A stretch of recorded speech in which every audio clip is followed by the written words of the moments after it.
ರಾಯರ ಸ್ತೋತ್ರ ಇಡೀ ಜಗತ್ಪ್ರಸಿದ್ಧವಾದ ಸ್ತೋತ್ರ. ಪ್ರತಿಯೊಬ್ಬರೂ ರಾಯರ ಸ್ತೋತ್ರ ಗೊತ್ತಿಲ್ಲ ಅನ್ನುವ ಮನುಷ್ಯನೇ ಇಲ್ಲ.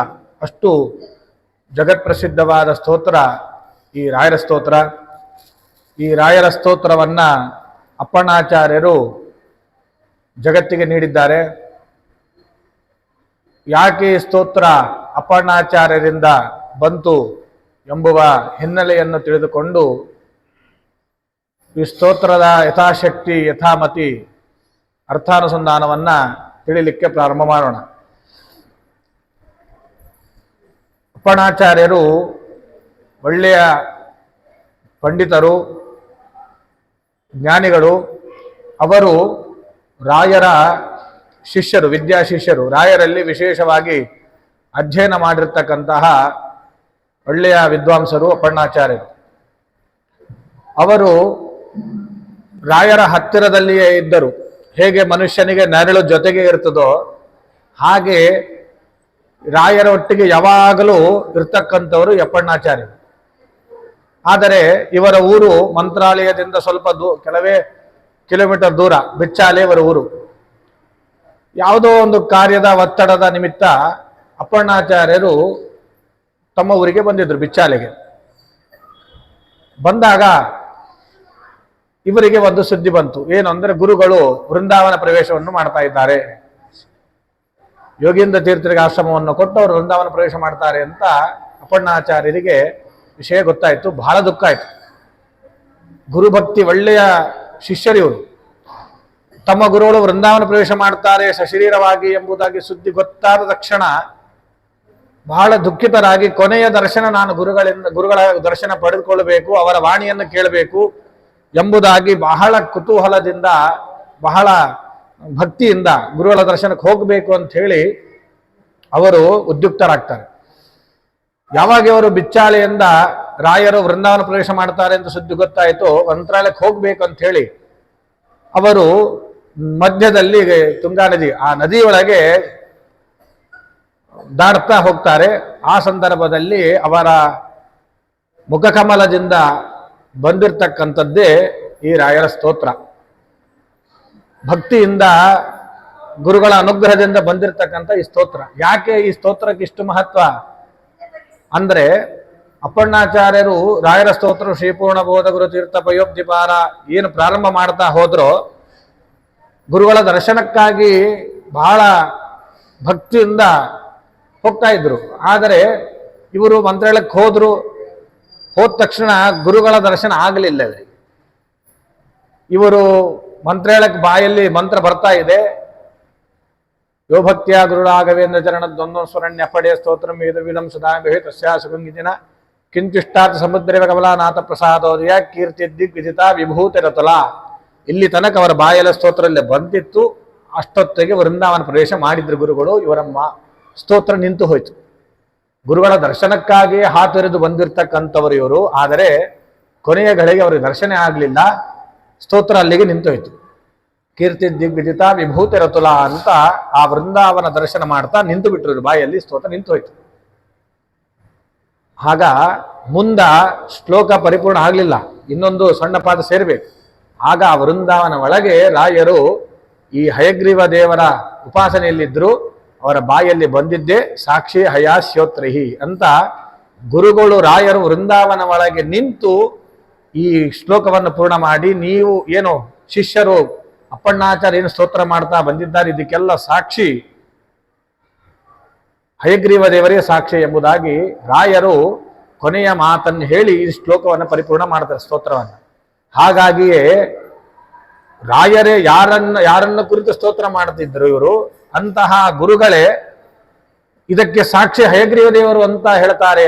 ವೃಂದಾವನ ಒಳಗೆ ನಿಂತು ಆ ಧ್ವನಿ ಎಲ್ಲರಿಗೂ ಕೇಳಿಸ್ತದೆ. ಆದರೆ ರಾಯರ ದರ್ಶನ ಇಲ್ಲ, ಧ್ವನಿ ಮಾತ್ರ ಅಲ್ಲಿರ್ತಕ್ಕಂಥ ಎಲ್ಲರಿಗೂ ಕೇಳಿಸ್ತದೆ. ಹಾಗಾದ್ರೆ ವಿಚಾರ ಮಾಡ್ರಿ, ಅಪ್ಪಣ್ಣಾಚಾರ್ಯರ ಭಕ್ತಿ ಎಂಥದ್ದು, ಅವರ ಗುರುಭಕ್ತಿ ಎಂಥದ್ದು, ಅವರು ತಮ್ಮ ಗುರುಗಳ ಮೇಲಿಟ್ಟಿರುವ ವಿಶ್ವಾಸ ಎಂಥದ್ದು. ರಾಯರ ಸ್ತೋತ್ರ ಹೇಳ್ತಾ ಹೋಗ್ತಾರೆ. ಕೊನೆಗೆ ಇದಕ್ಕೆ ಸಾಕ್ಷಿ ಹಯಗ್ರೀವ ದೇವರು ಅಂತ ಹೇಳಿ ರಾಯರೇ ಇದಕ್ಕೆ ಈ ಮಾತು ಹೇಳ್ತಾರೆ ಅಂತ ಆದರೆ ಈ ಸ್ತೋತ್ರಕ್ಕೆ ಎಷ್ಟು ಮಹತ್ವವಿದೆ, ಎಷ್ಟು ಸಿದ್ಧಿಪ್ರದವಿದೆ, ಇದೆಲ್ಲ ನಾವು ಜಗತ್ತಲ್ಲಿ ಕಾಣುತ್ತೇವೆ.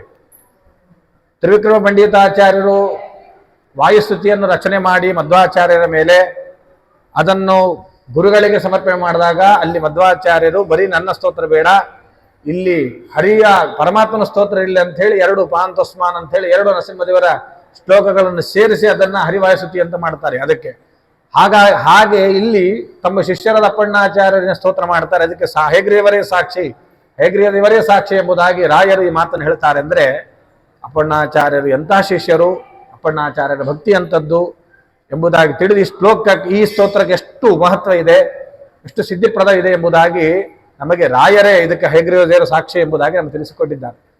ಹಾಗಾಗಿ ಈ ಸ್ತೋತ್ರ ಅಪ್ಪಣ್ಣಾಚಾರ್ಯರು ಗುರುಗಳ ದರ್ಶನಕ್ಕಾಗಿ ಹಾತೆರೆದು ಹೋಗ್ತಾ ಇರಬೇಕಾದ್ರೆ ಅವರ ಮುಖಕಮಲದಿಂದ ಬಂದಿರತಕ್ಕಂಥದ್ದೇ ಇದು ರಾಯರ ಸ್ತೋತ್ರ.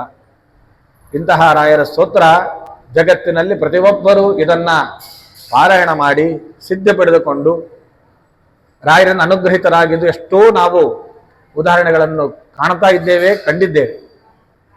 ಹಾಗಾಗಿ ಅಪ್ಪಣ್ಣಾಚಾರ್ಯ ಸ್ತೋತ್ರವನ್ನು ಮಾಡ್ತಾರೆ. ಶ್ರೀಪೂರ್ಣಬೋಧ ಗುರು ತೀರ್ಥ ಪಯೋಬ್ಧಿಪಾರ ಕಾಮಾರಿ ಮಾಕ್ಷ ವಿಷಮಾಕ್ಷ ಶಿರಸ್ಪೃಶಂತಿ ಪೂರ್ವೋತ್ತರಾಮಿತ ತರಂಗ ಚರತ್ಸು ಹಂಸ ದೇವಾಲ ಸೇವಿತ ಪರಾಂಘ್ರಿ ಪಯೋಜಲಗ್ನ ಜೀವೇಶ ಭೇದಗಣ ಪೂರ್ತಿ ಜಗತ್ಸು ಸತ್ವ ನೀಚೋಚ್ಛ ಭಾವ ಮಕನಕರ ಗಣೇಶ ಸಮೇತ ದುರ್ವಾದ್ಯಜಾಪತಿಗಿಲೆ ಗುರುರಾಘವೇಂದ್ರ ವಾಗ್ದೇವತಾ ಸರಿದಮಂ ವಿಮಲೀಕರೋತು. ಇವೆರಡು ಶ್ಲೋಕ ಹೇಳಿ ಅರ್ಥ ಹೇಳಬೇಕು. ಯಾಕಂದ್ರೆ ಕೊನೆಗೆ ಅದು ಕ್ರಿಯಾಪದ ಇದೆ. ಏನು ಅಂದ್ರೆ ಶ್ರೀಪೂರ್ಣಬೋಧ ಗುರುತೀರ್ಥ ಪಯೋಬ್ಧಿಪಾರ.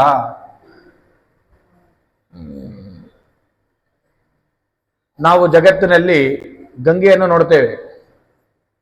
ಪರಮಾತ್ಮನ ಪಾದದಿಂದ ಉದ್ಭೂತಳಾದ ಆ ಗಂಗೆ ಎಲ್ಲ ಗಂಗಾ ನದಿ ಕೊನೆಗೆ ಎಲ್ಲಿ ಸೇರ್ತದೆ? ಸಮುದ್ರಕ್ಕೆ ಹೋಗಿ ಸೇರ್ತದೆ. ಆ ಗಂಗಾದೇವಿ, ಗಂಗಾ ನದಿ ಪೂರ್ವ ಸಮುದ್ರ, ಗಂಗಾ ಸಾಗರ ಸಂಗಮ ಅಂತ ನಾವು ಕೇಳ್ತೇವೆ, ಅಲ್ಲಿಗೆ ಹೋಗಿ ಸೇರ್ತದೆ. ಇಲ್ಲಿ ಏನ್ ಹೇಳ್ತಾರೆ ಅಂದ್ರೆ ರಾಯರ ವಾಗ್ಗಂಗೆ, ರಾಯರೇನ ಮಾತಿನ ಗಂಗೆ ಇದೆ, ವಾಗ್ಗಂಗೆ ನಮ್ಮನ್ನೆಲ್ಲ ರಕ್ಷಿಸಲಿ, ನಿರ್ಮಲನ್ನಾಗಿ ಮಾಡಲಿ ಎಂಬುದಾಗಿ ಇಲ್ಲಿ ಸ್ತೋತ್ರ ಮಾಡ್ತಾರೆ, ಪ್ರಾರ್ಥನೆ ಮಾಡ್ತಾರೆ. ಏನು ರಾಯರ ವಾಗ್ಗಂಗೆ ಅಂತ ಹೇಳಿದ್ರೆ, ಗಂಗಾದೇವಿ ಪ್ರತ್ಯಕ್ಷ ನಮಗೇನು ಗಂಗಾ ಸ್ಥಾನ, ನಾವು ಗಂಗಾ ನದಿ ಕಾಣ್ತೇವೋ ಅದೆಲ್ಲ ಗಂಗಾ ನದಿ ಹೋಗಿ ಸಮುದ್ರಕ್ಕೆ ಹೋಗಿ ಸೇರ್ತದೆ. ಅದು ಒಂದೇ ಸಮುದ್ರಕ್ಕೆ, ಪೂರ್ವ ಸಾಗರ ಸಮುದ್ರಕ್ಕೆ ಹೋಗಿ ಸೇರ್ತದೆ. ಆದರೆ ರಾಯರ ಗಂಗೆ, ವಾಗ್ಗಂಗೆ ಏನಿದೆಯಲ್ಲ, ರಾಯರ ವಾಗ್ಗಂಗೆ ಅದು 5 ಸಮುದ್ರಕ್ಕೆ ಸೇರ್ತದಂತೆ. ರಾಯರ ಮಾತಿನ ಶಾಸ್ತ್ರ, ಅವರ ಗ್ರಂಥದ ವಾಗ್ಗಂಗೆ ಇವೆಲ್ಲ ಅವರ 5 ಸಮುದ್ರಕ್ಕೆ ಹೋಗಿ ಸೇರ್ತದೆ ಅಂತ ತಿಳಿಸ್ತಾರೆ. ಏನು? ಶ್ರೀಪೂರ್ಣಬೋಧ ಗುರು ತೀರ್ಥ ಪಯೋಬ್ಧಿಪಾರ.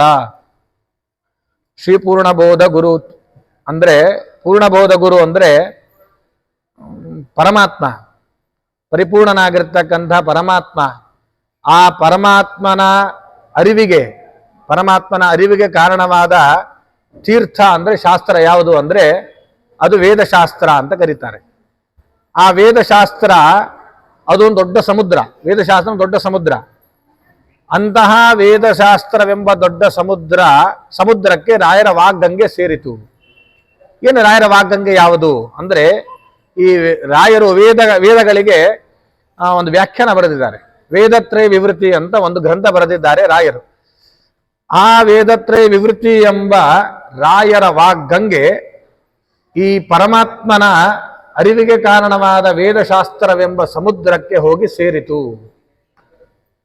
ಶ್ರೀಪೂರ್ಣಬೋಧ ಗುರುತೀರ್ಥ ಪಯೋಬ್ಧಿಪಾರ. ರಾಯರ ವಾಗ್ಗಂಗೆ, ಪ್ರತ್ಯಕ್ಷ ಗಂಗೆ ಒಂದೇ ಸಮುದ್ರಕ್ಕೆ ಸೇರಿದ್ರೆ ರಾಯರ ವಾಗ್ಗಂಗೆ 5 ಸಮುದ್ರಕ್ಕೆ ಸೇರ್ತದೆ. ಅದು ಮೊದಲೇ ಸಮುದ್ರ ಯಾವುದು ಅಂದ್ರೆ ವೇದಶಾಸ್ತ್ರವೆಂಬ ಸಮುದ್ರಕ್ಕೆ ರಾಯರ ವಾಗ್ಗಂಗೆ ಯಾವುದು ಅಂದ್ರೆ, ರಾಯರು ವೇದ ಶಾಸ್ತ್ರಗಳಿಗೆ ವೇದತ್ರಯ ವಿವೃತಿ ಎಂಬ ಒಂದು ಗ್ರಂಥ ರಚನೆ ಮಾಡಿದ್ದಾರೆ. ಅಂತಹ ರಾಯರ ವೇದತ್ರಯ ವಿವೃತಿ ಎಂಬ ರಾಯರ ವಾಗ್ಗಂಗೆ ಆ ಸಮುದ್ರಕ್ಕೆ ಹೋಗಿ ಸೇರಿತು ಅಂತ ಒಂದು ಸಮುದ್ರ ಹೇಳ್ತಾರೆ. ಇನ್ನೊಂದು ಯಾವುದು? ಶ್ರೀಪೂರ್ಣಬೋಧ ಗುರುತೀರ್ಥ ಪಯೋಬ್ಧಿಪಾರ. ಪೂರ್ಣಬೋಧ ಗುರುತೀರ್ಥ, ಶ್ರೀಪೂರ್ಣಬೋಧ ಅಂದ್ರೆ ಈ ಪೂರ್ಣಬೋಧರು ಅಂತ ಯಾರಿಗೆ ಕರಿತೇವೆ ನಾವು? ಶ್ರೀಪೂರ್ಣಬೋಧ ಅಂದ್ರೆ ಪೂರ್ಣ ಜ್ಞಾನವನ್ನು ನೀಡುವವರು ಯಾರು? ಸಕಲರಿಗೂ ಗುರುಗಳಾಗಿರ್ತಕ್ಕಂಥವರು ವೇದವ್ಯಾಸ ದೇವರು. ಆ ವೇದವ್ಯಾಸ ದೇವರ ತೀರ್ಥ ಅಂದ್ರೆ ಶಾಸ್ತ್ರ. ಅವರು ನಮಗೆ ಜಗತ್ತಿಗೆ ಉದ್ಧಾರ ಮಾಡಲಿಕ್ಕೆ ಒಂದು ಗ್ರಂಥ ರಚನೆ ಮಾಡಿಕೊಟ್ಟಿದ್ದಾರೆ, ಅದೇ ಬ್ರಹ್ಮಸೂತ್ರ ಅಂತ. ಆ ವೇದವ್ಯಾಸ ದೇವರು ಏನು ಬ್ರಹ್ಮಸೂತ್ರವೆಂಬ ದೊಡ್ಡ ಸಮುದ್ರ, ಜ್ಞಾನ ಸಮುದ್ರವನ್ನು ತೆಗೆದು ಕೊಟ್ಟಿದ್ದಾರೆ. ಆ ಸಮುದ್ರಕ್ಕೆ ರಾಯರ ವಾಗ್ಗಂಗೆ ಸೇರಿತು. ಯಾವುದು? ಆ ಬ್ರಹ್ಮಸೂತ್ರಗಳಿಗೆ ವ್ಯಾಖ್ಯಾನ ಬರೆದಿದ್ದಾರೆ ತಂತ್ರದೀಪಿಕಾ ಅಂತ. ಆ ರಾಯರು ತಮ್ಮ ವಾಗ್ಗಂಗೆ, ತಂತ್ರದೀಪಿಕಾ ಎಂಬ ವಾಗ್ಗಂಗೆ ಈ ಬ್ರಹ್ಮಸೂತ್ರ ಎಂಬ ಸಮುದ್ರಕ್ಕೆ ಸೇರಿತು ಎಂಬುದಾಗಿ ತಿಳಿಸ್ತಾರೆ. ಎರಡಾಯ್ತು ಸಮುದ್ರ. ಇನ್ನೊಂದು ಹೇಳ್ತಾರೆ, ಶ್ರೀಪೂರ್ಣಬೋಧ ಗುರು ತೀರ್ಥ ಪಯೋಬ್ಧಿಪಾರ. ಏನು ಅಂದ್ರೆ, ಪೂರ್ಣಬೋಧ ಗುರು ಅಂದ್ರೆ ಮಧ್ವಾಚಾರ್ಯರು. ಆ ಮಧ್ವಾಚಾರ್ಯರ ಶಾಸ್ತ್ರ ಯಾವುದು ಅಂದ್ರೆ ಅಣುಭಾಷ್ಯ. ಆ ಅಣುಭಾಷ್ಯ ಹೆಸರಿಗೆ ಅಣುಭಾಷ್ಯ, ಆದರೆ ಅದರನ್ನು ಒಳವಾಗಿ ಇಳಿತಾ ಹೋದ್ರೆ ದೊಡ್ಡದಾದ ಒಂದು ಸಮುದ್ರ, ಅಷ್ಟು ಜ್ಞಾನಪೂರ್ಣವಾದ ಶಾಸ್ತ್ರದ್ದು. ಅಂತಹ ಅಣುಭಾಷ್ಯವೆಂಬ ಸಮುದ್ರಕ್ಕೆ ರಾಯರ ವಾಗ್ಗಂಗೆ ಸೇರಿತು. ಯಾವುದು ಅಂದ್ರೆ, ರಾಯರು ತತ್ವಮಂಜರಿ ಅಂತ ಅಣುಭಾಷ್ಯಕ್ಕೆ ಒಂದು ವ್ಯಾಖ್ಯಾನ ಬರೆದಿದ್ದಾರೆ. ಅಣುಭಾಷ್ಯ ಎಂಬ ರಾಯರ ವಾಗ್ಗಂಗೆ ಈ ಅಣುಭಾಷ್ಯ ಎಂಬ ಸಮುದ್ರಕ್ಕೆ ಸೇರಿತು ಎಂಬುದಾಗಿ ತಿಳಿಸ್ತಾರೆ. ಒಂದು ವೇದ ವಿವೃತ್ತಿ ಎಂಬ ವಾಗ್ಗಂಗೆ, ಅದು ವೇದಶಾಸ್ತ್ರ ಸಮುದ್ರಕ್ಕೆ ಸೇರಿತು. ಬ್ರಹ್ಮಸೂತ್ರ ಎಂಬ ಸಮುದ್ರಕ್ಕೆ ತಂತ್ರದೀಪಕ ಎಂಬ ರಾಯರ ವಾಗ್ಗಂಗೆ ಸೇರಿತು. ಅಣುಭಾಷ್ಯ ಎಂಬ ಸಮುದ್ರಕ್ಕೆ ರಾಯರ ತತ್ವಮಂಜರಿ ಎಂಬ ವಾಗ್ಗಂಗೆ ಸೇರಿತು. ಇನ್ನ ಶ್ರೀಪೂರ್ಣಬೋಧ ಗುರು ತೀರ್ಥ ಪಯೋಬ್ಧಿಪಾರ, ಪೂರ್ಣಬೋಧ ಗುರುಗಳ ಪೂರ್ಣಬೋಧ ಗುರುಗಳು ಅಂದ್ರೆ ಮಧ್ವಾಚಾರ್ಯರನ್ನ ಗುರುಗಳನ್ನಾಗಿ ಮಾಡಿಕೊಂಡಿದ್ದವರು ಯಾರು? ಜಯತೀರ್ಥರು. ಅಥವಾ ಸರ್ವಜ್ಞ ಸದೃಶರು ಅಂದ್ರೆ ಸರ್ವಜ್ಞ ಕಲ್ಪರು ಅಂತ. ಮಧ್ವಾಚಾರ್ಯಗಿಂತ ಸ್ವಲ್ಪ ಕಡಿಮೆ ಜಯತೀರ್ಥರು. ಆ ಜಯತೀರ್ಥರ ಶ್ರೇಷ್ಠ ಕೃತಿ ಯಾವುದು? ಶ್ರೀಮನ್ ನ್ಯಾಯಸುಧಾ. ಅದೊಂದು ದೊಡ್ಡ ಸಮುದ್ರ. ಅಂತಹ ಸಮುದ್ರಕ್ಕೆ ರಾಯರ ವಾಗ್ಗಂಗೆ ಯಾವುದು ಸೇರಿತು ಅಂದ್ರೆ, ಆ ಶ್ರೀಮನ್ ನ್ಯಾಯಸುಧಾಕ್ಕೆ ಪರಿಮಳ ಎಂಬ ರಾಯರ ಟಿಪ್ಪಣಿ ವಾಗ್ಗಂಗೆ ಆ ಸಮುದ್ರಕ್ಕೆ ಸೇರಿತು ಎಂಬುದಾಗಿ ಶ್ರೀಪೂರ್ಣಬೋಧ ಗುರು ತೀರ್ಥ ಪಯೋಬ್ಧಿಪಾರ ಎಂಬುದಾಗಿ 4 ಸಮುದ್ರವನ್ನು ಹೇಳಿ ಹೊರಗೆ ಹೇಳ್ತಾರೆ. ರಾಯರ ಮಧ್ವರ ಗ್ರಂಥದ ಪರಿಪೂರ್ಣ ಜ್ಞಾನ ನೀಡುವವರು ಯಾರು ಅಂದ್ರೆ, ಗುರುಗಳು ಯಾರು ಅಂದ್ರೆ ವ್ಯಾಸತೀರ್ಥರು. ಆ ವ್ಯಾಸತೀರ್ಥರು ತಾತ್ಪರ್ಯ ಚಂದ್ರಿಕಾ ಅಂತ ಒಂದು ಗ್ರಂಥನ ರಚನೆ ಮಾಡಿದ್ದಾರೆ. ಆ ತಾತ್ಪರ್ಯ ಚಂದ್ರಿಕಾ ಎಂಬ ಸಮುದ್ರ, ದೊಡ್ಡ ಸಮುದ್ರ, ಆ ಸಮುದ್ರಕ್ಕೆ ರಾಯರ ವಾಗ್ಗಂಗೆ ಯಾವುದು ಅಂದ್ರೆ ಪ್ರಕಾಶ. ಆ ಗ್ರಂಥಕ್ಕೆ ಪ್ರಕಾಶ ಎಂಬುದಾಗಿ ರಾಯರ ಟಿಪ್ಪಣಿ ಬರೆದಿದ್ದಾರೆ. ಅಂತಹ ರಾಯರ ವಾಗ್ಗಂಗೆ ಈ ತಾತ್ಪರ್ಯ ಚಂದ್ರಿಕಾ ಎಂಬ ಸಮುದ್ರಕ್ಕೆ ಸೇರಿತು ಎಂಬುದಾಗಿ ಹೇಳ್ತಾರೆ. ಶ್ರೀಪೂರ್ಣಬೋಧ ಗುರು ತೀರ್ಥ ಪಯೋಬ್ಧಿಪಾರ ಅಂದ್ರೆ ಪ್ರತ್ಯಕ್ಷ ಕಾಣುವ ಗಂಗಾ ನದಿ ಒಂದು ಸಮುದ್ರಕ್ಕೆ ಸೇರಿದ್ರೆ ರಾಯರ ವಾಗ್ಗಂಗೆ 5 ಸಮುದ್ರೊಳಗೆ ಸೇರಿತು ಎಂಬುದಾಗಿ ತಿಳಿಸ್ತಾರೆ. ಅಂತಹ ರಾಯರ ವಾಗ್ಗಂಗೆ ನಮ್ಮನ್ನೆಲ್ಲರನ್ನ ಕಾಪಾಡಲಿ, ಪವಿತ್ರಗೊಳಿಸಲಿ ಎಂಬುದಾಗಿ ಹೇಳುತ್ತಾರೆ. ಇನ್ನ ಆ ಗಂಗೆಯನ್ನ ಕಾಮಾರಿಮಾಕ್ಷ ವಿಷಮಾಕ್ಷ ಶಿರಸ್ಪೃಶಂತಿ, ಆ ಗಂಗೆಯನ್ನ ತಲೆ ಮೇಲೆ ಹೊತ್ತುಕೊಂಡವನು ಯಾರು? ಗಂಗಾಧರ ಅಂದ್ರೆ ರುದ್ರ, ಶಿವದೇವರು. ಅವರು ಕಾಮಾರಿ ಅಂದ್ರೆ ಕಾಮವನ್ನ ಸುಟ್ಟಿರ್ತಕ್ಕಂಥವ್ರು, ಹರ. ಇನ್ನ ಶಿರಸ್ಪೃಶ ತಲೆ ಮೇಲೆ ಧರಿಸಿರ್ತಕ್ಕಂಥವ್ರು. ಗಂಗೆಯನ್ನ ರುದ್ರದೇವರ ತಲೆ ಮೇಲೆ ಧರಿಸಿದ್ರು. ಹಾಗಾದ್ರೆ ರಾಯರ ವಾಗ್ಗಂಗೆ ಯಾರು ಧರಿಸಿದ್ರು ಅಂದ್ರೆ, ರಾಯರ ವಾಗ್ಗಂಗೆಯನ್ನ ವಿಷಮಾಕ್ಷ ಶಿರಸ್ಪೃಶಂತಿ ಏನಂತ ಹೇಳ್ತಾರೆ ಇಲ್ಲಿ, ಕಾಮಕ್ರೋಧ ಅಜ್ಞಾನವನ್ನ ಬೂದಿ ಮಾಡಿರ್ತಕ್ಕಂಥವ್ರು ಯಾರಂದ್ರೆ ಜ್ಞಾನಿಗಳು, ಶ್ರೇಷ್ಠ ವಿಭುಧರು ಅಂತ. ಜ್ಞಾನಿಗಳವರು ಕಾಮ ಕ್ರೋಧ ಎಲ್ಲವನ್ನು ಬಿಟ್ಟಿರ್ತಾರೆ. ಎಲ್ಲ ಜ್ಞಾನಿವರೇಣ್ಯರು ಈ ರಾಯರವೆಂಬ ವಾಗ್ಗಂಗೆ ಅವರ ಗ್ರಂಥಗಳನ್ನ ಅವರ ತಲೆಯಲ್ಲಿ ಧಾರಣೆ ಮಾಡಿರ್ತಾರೆ. ರಾಯರ ಗ್ರಂಥಗಳನ್ನ ಉಪಸ್ಥಿತಿ ತಲೆಯಲ್ಲಿ ಧಾರಣೆ ಮಾಡಿರ್ತಾರೆ. ಅಲ್ಲಿ ರುದ್ರದೇವರು ಪ್ರತ್ಯಕ್ಷ ಗಂಗೆಯನ್ನ ಧಾರಣೆ ಮಾಡಿದರೆ, ಈ ರಾಯರ ವಾಗ್ಗಂಗೆಯನ್ನ, ಅವರ ಗ್ರಂಥಗಳನ್ನ, ಅವರು ಕೊಟ್ಟಿರುವಂತಹ ಉಪದೇಶವನ್ನ ಈ ವಿಭುಧರು, ಕಾಮ ಕ್ರೋಧ ಅಜ್ಞಾನವೆಂಬ ಬೂದಿ ಮಾಡಿದ ಜ್ಞಾನಿಗಳು, ವಿಭುಧರು ಆ ರಾಯರ ವಾಗ್ಗಂಗೆಯನ್ನ ತಲೆಯಲ್ಲಿ ಧಾರಣೆ ಮಾಡಿದ್ದಾರೆ. ಪೂರ್ವೋತ್ತರಾಮಿತ ತರಂಗ ಚರತ್ಸು ಹಂಸ. ಇನ್ನ ಗಂಗೆಯೊಳಗೆ ಅಲೆಗಳು ಬರ್ತವೆ. ಅಂತಹ ಅಲೆಗಳಿಂದ ಕೂಡಿದ ಗಂಗೆಯಲ್ಲಿ ಹಂಸಗಳು ಓಡಾಡ್ತವೆ. ಆದರೆ ರಾಯರ ಗಂಗೆಯಲ್ಲಿ ಏನು ಅಂತ ಬಂದ್ರೆ ಚರತ್ಸು ಹಂಸ ರಾಯರ ವಾಗ್ಗಂಗೆ ಮಾತಿಗೆ ಅಲ್ಲಿ ಹಂಸಗಳು ತೇಲಾಡಿದ್ರೆ ಅಲ್ಲಾಡಿದರೆ ಅಡ್ಡಾಡ್ತಿದ್ರೆ ರಾಯರ ಮಾತಿನ ಗಂಗೆ ಗ್ರಂಥಗಳ ಗಂಗೆ ಅಲ್ಲಿ ಪರಮಹಂಸರು, ಸುಹಂಸ ಅಂದ್ರೆ ಜ್ಞಾನಿವರೇಣ್ಯರು, ಯತಿಗಳು ಎಲ್ಲರೂ ಇವರ ಗ್ರಂಥದ ವೈಖರಿಯನ್ನು ನೋಡಿ ಅವರ ಪಾಂಡಿತ್ಯವನ್ನು ತಲೆ ಆಡಿಸ್ತಾರಂತೆ. ಸುಹಂಸಗಳು ಅವರು ಪರಮಹಂಸರು ಅಂತ ಅರ್ಥ. ಆಮೇಲೆ ದೇವಾಲಿ ಸೇವಿದ ಪರಾಂಘ್ರಿ ಪಯೋಜಲಗ್ನ, ಈ ಗಂಗೆ ಪರಮಾತ್ಮನ ಪಾದದಿಂದ ಬಂದಿರತಕ್ಕಂಥವಳು. ಆ ಗಂಗೆ ಪರಮಾತ್ಮನ ಪಾದ ತೊಳೆದರೆ ರಾಯರ ವಾಣಿ ಈ ಪರಮಾತ್ಮನ ಪೂರ್ಣ ಸ್ವರೂಪವನ್ನು ಆರಾಧಿಸ್ತದಂತೆ ರಾಯರ ವಾಣಿ. ಹಾಗಾಗಿ ಈ ರಾಯರ ಸಾಕ್ಷಾತ್ ಗಂಗೆಯಲ್ಲಿ ಏನಿದೆ, ಜೀವೇಶ ಬೇದಗಳ ಪೂರ್ತಿ ಜಗತ್ಸತ್ವ ನೀಚೋಚ್ಚ ಭಾವ ಮುಖನಕ್ರ ಗಣೇಶ ಸಮೇತ. ಅಲ್ಲಿ ಗಂಗೆಯೊಳಗೆ ಈ ಜಲಚರ ಪ್ರಾಣಿಗಳಿವೆ, ಮೊಸಳೆ ಇತ್ಯಾದಿಗಳೆಲ್ಲವೂ ಕೂಡ ಅಲ್ಲಿ ಮೊಸಳೆಗಳೆಲ್ಲವೂ ಕೂಡ ಇವೆ. ಆದರೆ ರಾಯರ ವಾಗ್ಗಂಗೆಯಲ್ಲಿ ಏನಿವೆ ಅಂತ ಹೇಳಿದರೆ ಜೀವೇಶ ಭೇದ, ಜೀವ ಈಶ್ವರಲ್ಲಿ ಭೇದ, ಗುಣಪೂರ್ತಿ ಪರಮಾತ್ಮ ಗುಣಪೂರ್ಣನಾಗಿದ್ದಾನೆ, ಜಗತ್ಸು ಸತ್ವ ಜಗತ್ತು ಪಾರಮಾರ್ಥಿಕ ಸತ್ಯ, ಇವೆಲ್ಲ ನೀಚೋಚ್ಛ ಭಾವ ತಾರತಮ್ಯದ ಜ್ಞಾನ ಇವೆಲ್ಲವೂ ಕೂಡ ಆ ಗಂಗೆಯಲ್ಲಿ ಎಲ್ಲ ದೊಡ್ಡ ದೊಡ್ಡ ಪ್ರಾಣಿಗಳನ್ನು ನುಗ್ಗುವ ಮೊಸಳೆಗಳಿದ್ರೆ ಈ ರಾಯರ ಗ್ರಂಥದೊಳಗೆ ಜೀವೇಶ ಭೇದ, ಪರಮಾತ್ಮ ಗುಣಪರಿಪೂರ್ಣ, ಜಗತ್ತು ಪಾರಮಾರ್ಥಿಕ ಸತ್ಯ ಇತ್ಯಾದಿ ಎಲ್ಲ ತತ್ವಜ್ಞಾನ ಈ ರಾಯರ ಗಂಗೆಯಲ್ಲಿ ಇದೆ ಎಂಬುದಾಗಿ ತಿಳಿಸ್ತಾರೆ. ದುರ್ವಾದ್ಯಜಾಪದಿಗಳೇ ಗುರು ರಾಘವೇಂದ್ರ ವಾಗ್ದೇವತಾ ಸರಿದಮಂ ವಿಮಲೀಕರೋತು. ವಾದಿಗಳು ಹೇಗೆ ಗಂಗೆಯಲ್ಲಿ ಮೊಸಳೆ ಹೋತಗಳನ್ನು ನುಂಗುವಂತೆ ರಾಯರ ವಾಗ್ಗಂಗೆ ಅವರ ಕೊಟ್ಟಿರುವಂತಹ ಗ್ರಂಥದಿಂದ ದುರ್ವಾದಿಗಳನ್ನ ನಾವು ಅವರನ್ನ ಸೆರೆ ಬೆಳೆಯಬಹುದು. ಅಂತಹ ರಾಯರ ವಾಗ್ಗಂಗೆ ನಮ್ಮನ್ನೆಲ್ಲರನ್ನ ಉದ್ಧಾರ ಮಾಡಲಿ, ಪವಿತ್ರಿಗೊಳಿಸಲಿ ಎಂಬುದಾಗಿ ಪ್ರಾರ್ಥನೆ ಮಾಡ್ತಾರೆ. ಅದಾದ ಮೇಲೆ ಶ್ರೀರಾಘವೇಂದ್ರ ಸಕಲ ಪ್ರದಾತ ಸ್ವಪಾದ ಕಂಜ ದ್ವಯಮಕ್ತಿ ಮಧ್ಯ. ಶ್ರೀರಾಘವೇಂದ್ರ ಸಕಲ ಪ್ರದಾತ, ರಾಯರು ಸಕಲವನ್ನು ಕೊಡ್ತಕ್ಕಂಥವರು. ಏನು ಬೇಕೋ, ಏನು ಅಭಿಷ್ಟ ಬೇಕೋ ಅದನ್ನೆಲ್ಲವನ್ನು ಕೊಡ್ತಾರೆ ಯಾರು? ರಾಯರು ಅಂತ ಹೇಳ್ತಾರೆ. ಸ್ವಪಾದ ಕಂಜ ದ್ವಯ ಭಕ್ತಿ ಮಧ್ಯ. ಯಾವಾಗ ಅಂದ್ರೆ ಸ್ವಪಾದ ಕಂಜ ದ್ವಯ ಭಕ್ತಿ ಮಧ್ಯ.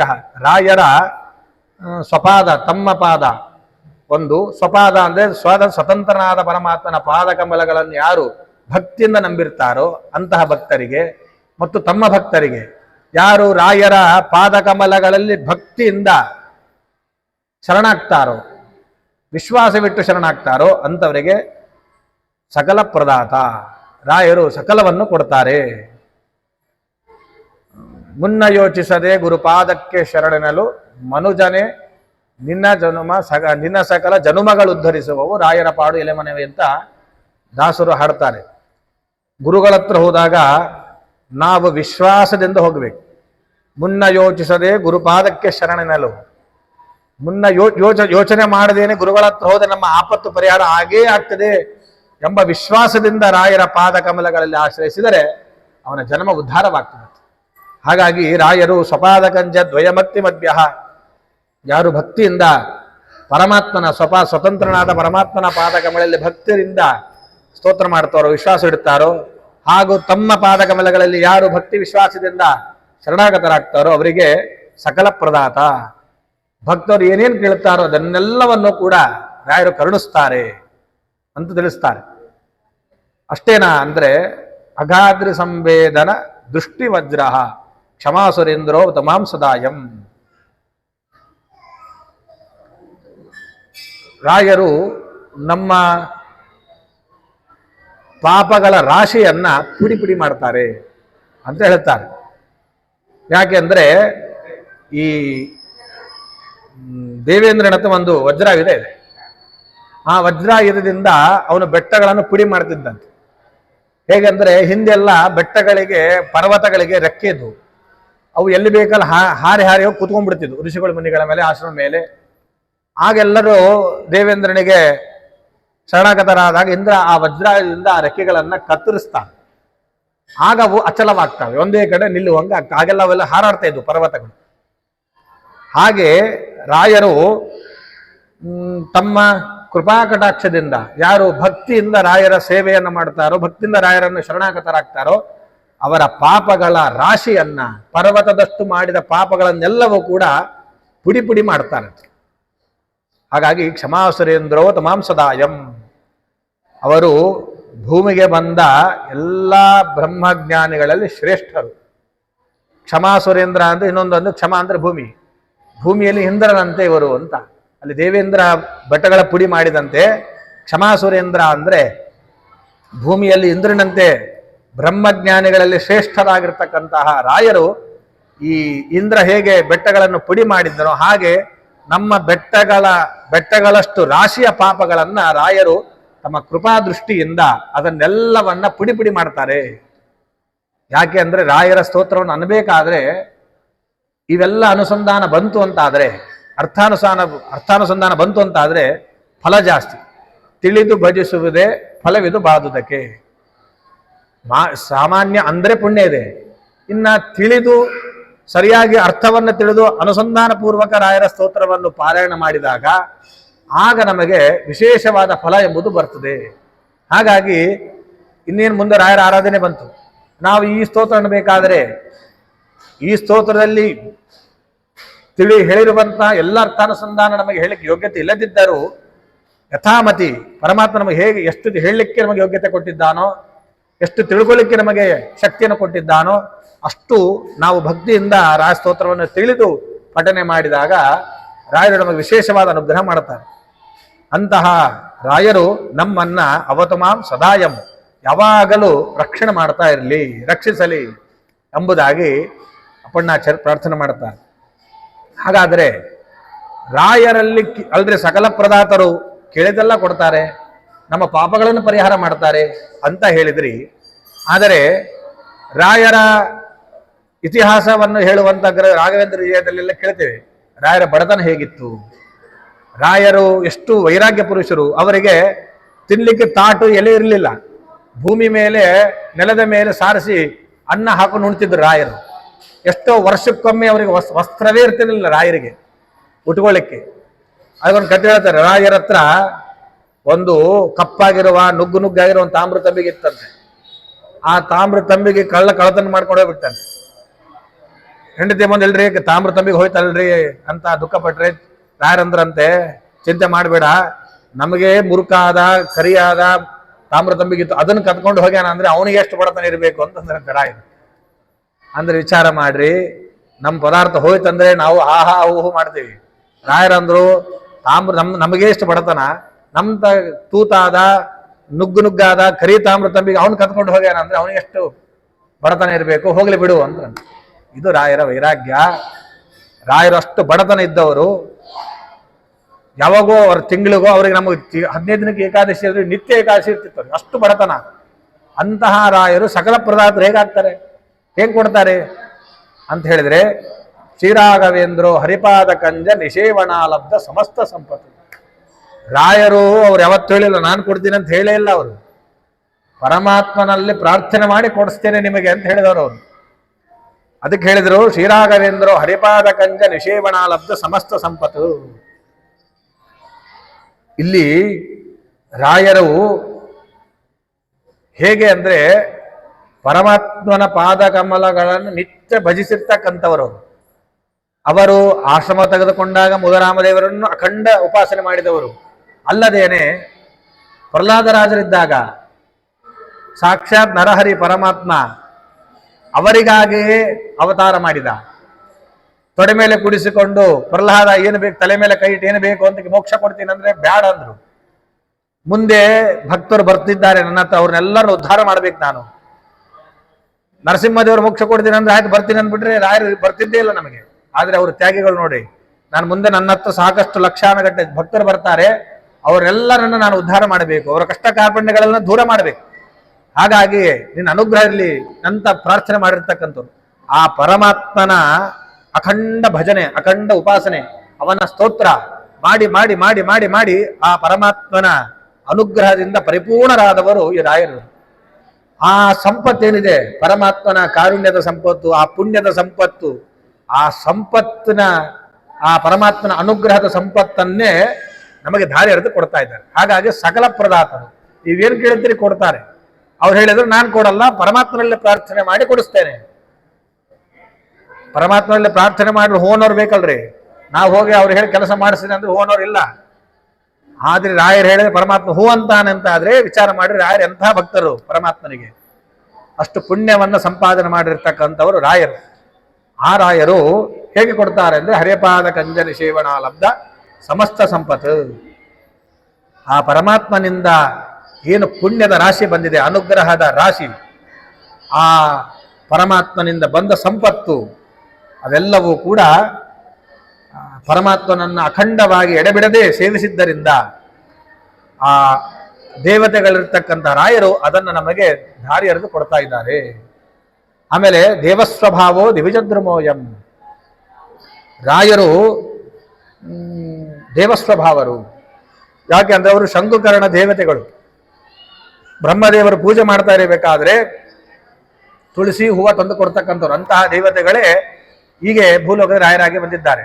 ಶಂಕುಕರ್ಣಾಖ್ಯ ದೈವಸ್ತು ಬ್ರಹ್ಮಶಾಪಾಶ್ಚ ಭೂತಲೆ ಪ್ರಹ್ಲಾದಿ ವಿಖ್ಯಾತ ಭೂಭಾರ ರಕ್ಷಪಣೆ ರತಃ ಕಲಯುಗೆ ರಾಮಸೇವಾಂ ಕುರ್ವನ್ ಮಂತ್ರಾಲಯ ಭವೇತ್ ಸಹೇವ ರಾಘವೇಂದ್ರ ಯತಿ ಪೂಜ್ಯೋನ ಸಂಶಯ ಅಂತ ಅವರಲ್ಲಿ ಧ್ಯಾನ ಶ್ಲೋಕದಲ್ಲಿ ಬರ್ತದೆ.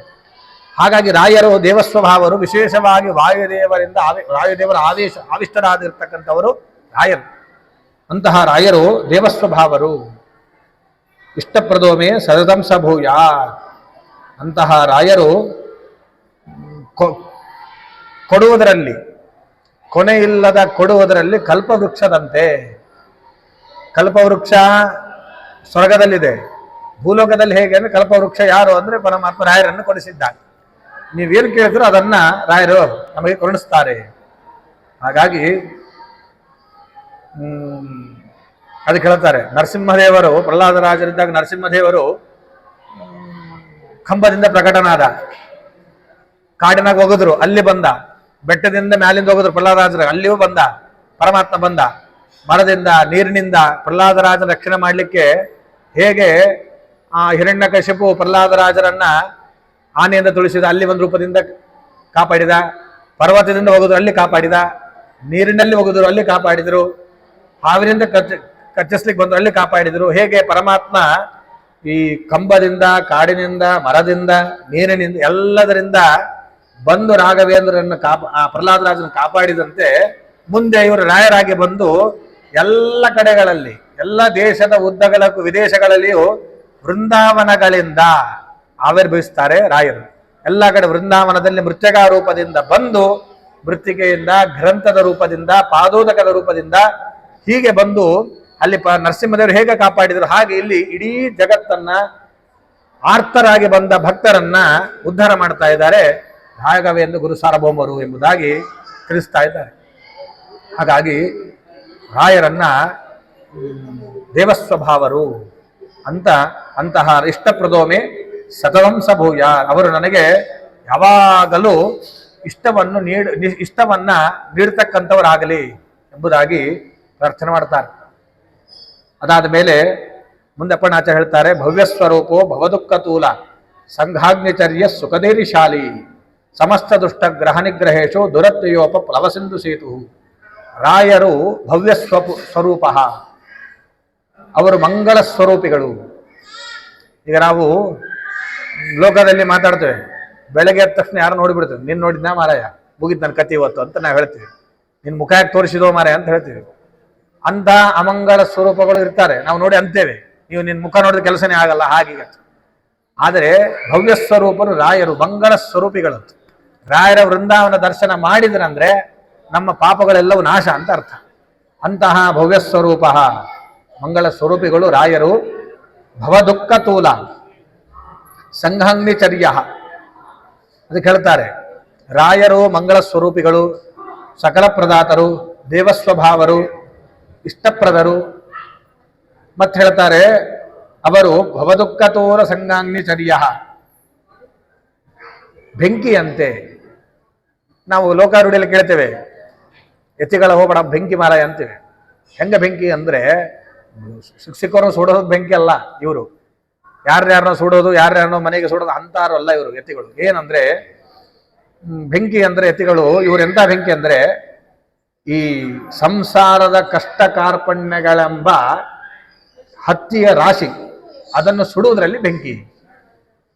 ಈಗ ಒಂದು ಹತ್ತಿ ಇದೆ, ಹತ್ತಿಯ ರಾಶಿ ಒಳಗೆ ಒಂದೇ ಒಂದು ಕಿಡಿ ಬೆಂಕಿ ಬಿತ್ತು ಅಂತಾದ್ರೆ ಅದು ಬಹಳ ಹೊತ್ತು ಬೇಕಾಗಿಲ್ಲ ಹತ್ತಿ ಸುಡ್ಲಿಕ್ಕೆ, ಕ್ಷಣ ಮಾತ್ರದೊಳಗೆ ಇಡೀ ಹತ್ತಿ ಸುಟ್ಟು ಹೋಗ್ತದೆ. ಹಾಗೆ ಭವದುಃಖ ತೂರ ಸಂಘಾಗ್ನಿ ಚರ್ಯ, ರಾಯರು ನಾವು ಪರಮಾತ್ಮ ಜನ್ಮ ಕೊಟ್ಟಿದ್ದಾನೆ, ಸಂಸಾರದೊಳಗೆ ಮುಳುಗಿಸಿದ್ದಾನೆ, ಸಂಸಾರದೊಳಗೆ ಸಾಕಷ್ಟು ತಾಪತ್ರೆಗಳು, ಕಷ್ಟ ಕಾರ್ಪಣ್ಯಗಳು, ಬೆಳಗ್ಗೆ ಎದ್ರೆ ಏನೋ ಒಂದು ತಾಪತ್ರೆ ಮನೆಯೊಳಗೆ.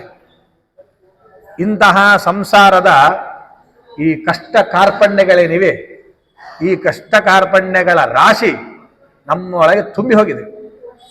ಸುಖ ಎಲ್ಲಿದೆ ಹೇಳ್ರಿ? ಬೆಳಗ್ಗೆ ಎದ್ದು 108 ತಾಪತ್ರೆಗಳು ನಮ್ಮ ಮನೆಯೊಳಗೆ, ಅದು ಬೇಕು ಇದು ಬೇಕು, ಅದು ಇಲ್ಲ ಇದು ಇಲ್ಲ, ಫೀಸ್ ಕಟ್ಟಬೇಕು, ಹಾಗೆ 108 ಸಮಸ್ಯೆಗಳು ಇರ್ತವೆ ನಮಗೆ.